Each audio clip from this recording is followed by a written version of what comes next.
Anna Wintour wouldn't have bought the beige cardigan. I know this because I was standing near the cardigan wall at a department store last winter when I overheard a saleswoman talking a woman in her late 60s out of an emerald green silk blouse. And if there's one piece of style advice for women over 60 that the last 50 years of fashion history has quietly demolished, it's the one being delivered right there at that rack. The blouse was beautiful.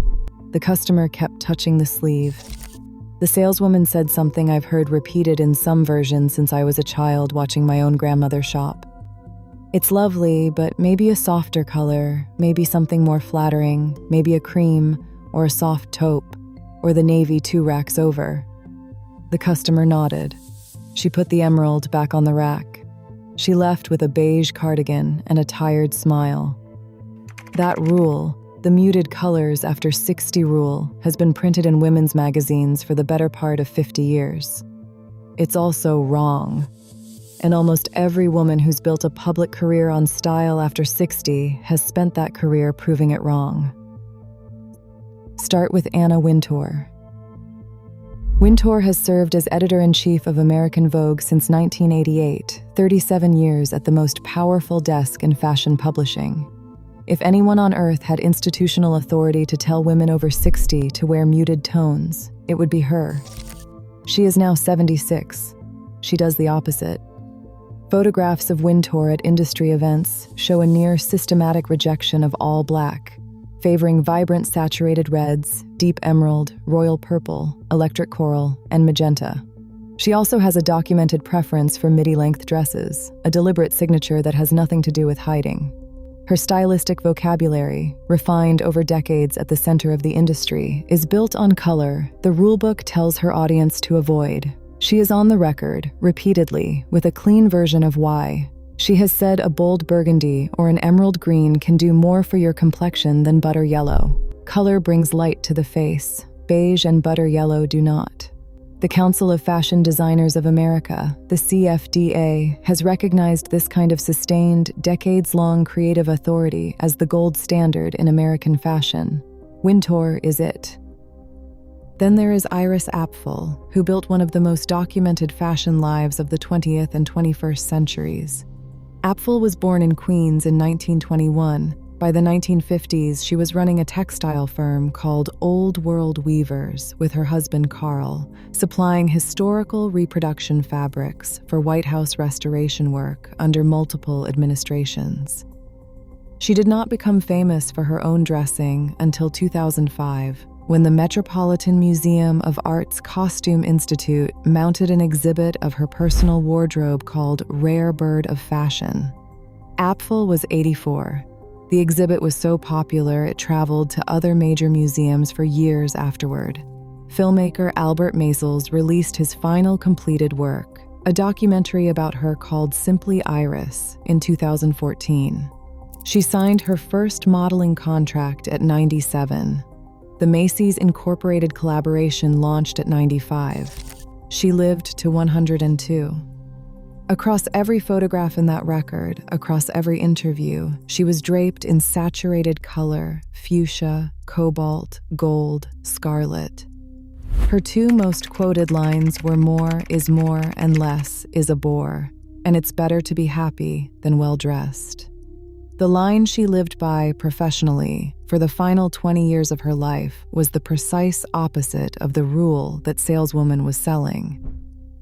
Apfel is not alone in that refusal. Diane von Furstenberg, the designer who built a fashion empire on the premise that a woman should feel like a woman in her own clothes, has said explicitly that dressing well after 60 is about embracing identity, not retreating from it. Her work and the philosophy behind it stand directly against the beige directive. Lynn Slater, the New York academic who became internationally known as the accidental icon after street photographers started documenting her downtown Manhattan style when she was in her 60s, built an entire second public identity out of bold graphic dressing. She was not famous when she started. The clothes made her visible. That is not an accident. That is the mechanism. This is where the case crosses from anecdote into research. Andrew Elliot, a professor of psychology at the University of Rochester, has spent more than 2 decades publishing peer-reviewed work, appearing in outlets including the Journal of Experimental Psychology, on what he and his colleagues call color in context theory. The theory holds, with experimental backing, that color carries automatic psychological signaling, the kind the observer cannot easily override. One often cited finding from that research line came from observed combat sport scoring at the 2004 Athens Olympics, where competitors wearing red were perceived as the dominant fighter in roughly 69% of bouts they won, compared to 57% for winners in blue. Same fight, same outcome. Read completely differently depending on the color worn. Color was not decoration. Color was a signal the brain processed before language arrived. Adam Anderson and Eve DeRosa, both researchers at Cornell University's Human Neuroscience Institute, made the underlying mechanism more concrete. In a study published in the peer-reviewed journal Nature's Scientific Reports, they used functional magnetic resonance imaging, or fMRI scanning, to show that color preference physically alters the timing of perception itself. Preferred colors are perceived a measurable fraction of a second earlier than disliked colors, even when both flash on a screen at the same instant. The brain registers them faster. The implication for the cardigan rack is uncomfortable. A beige outfit does not just look quieter. Other people's brains register it later. A woman in saturated emerald walks into a room, and the response curve in observers begins on a measurable timeline. A woman in beige walks into the same room, and that response is delayed. The room reads her sooner. Now picture yourself in front of your own closet.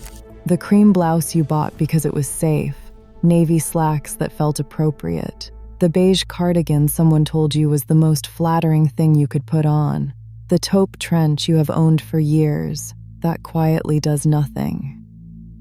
If you have ever felt invisible at the grocery store, at the gallery opening, at the family dinner, the cardigan is part of the reason. The rule does not protect you, it removes you. There is a structural reason the rule persists, and it has nothing to do with what looks good on a woman of any age. Cassandra Sethi, who founded the personal styling firm Next Level Wardrobe after 25 years in the fashion industry, has said it plainly to the Wall Street Journal and on the Tamron Hall show. Her firm does not believe in dressing your age. The reason the beige rule lasted 50 years is not aesthetic. Muted basics carry higher resale value, lower return rates, lower production risk, and broader retail margins. The rule serves the supply chain, not the wearer. The supply chain has spent half a century training saleswomen to repeat it in earnest.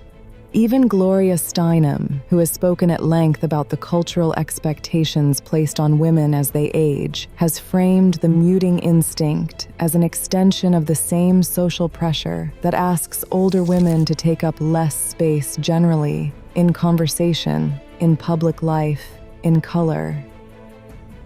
And here's the final piece of evidence, the one that closes the case. Karen Arthur, a working stylist and podcast host who turned 60 in public, on record, has said that she gets more compliments on her style as a woman in her 60s than she did in her 20s or 30s. Arthur is not an outlier. She is the empirical pattern. Linda Rodin built an entire late-career identity out of menswear, jeans, red lipstick, and oversized sunglasses. Zipporah Salomon walked Lanvin runways in her 70s. Helen Mirren has fronted global L'Oreal Paris campaigns for more than a decade, well past 60. Jane Seymour, Judi Dench, and Meryl Streep are routinely cited in style coverage of women over 60, not for what they are concealing, but for the colors they keep wearing. Carolina Herrera, who has dressed women across generations and whose public presence past 60 modeled exactly the kind of deliberate, vivid elegance the beige rule argues against, once put it plainly: elegance is refusal, a refusal to disappear. Stitch Fix, the algorithmic personal styling service, publishes its own style guide for women over 60 and quotes the in-house stylist Alicia directly, saying, "Have fun showing your true colors and personality with bold prints." The industry advice on the inside is not the advice on the page. The women who become visibly more stylish past 60 are not the ones who muted themselves down. They are the ones who turned the saturation up. The customer at the department store left with the beige cardigan. The emerald blouse is probably still on that rack. Wintour would have bought the emerald. Apfel would have bought 3.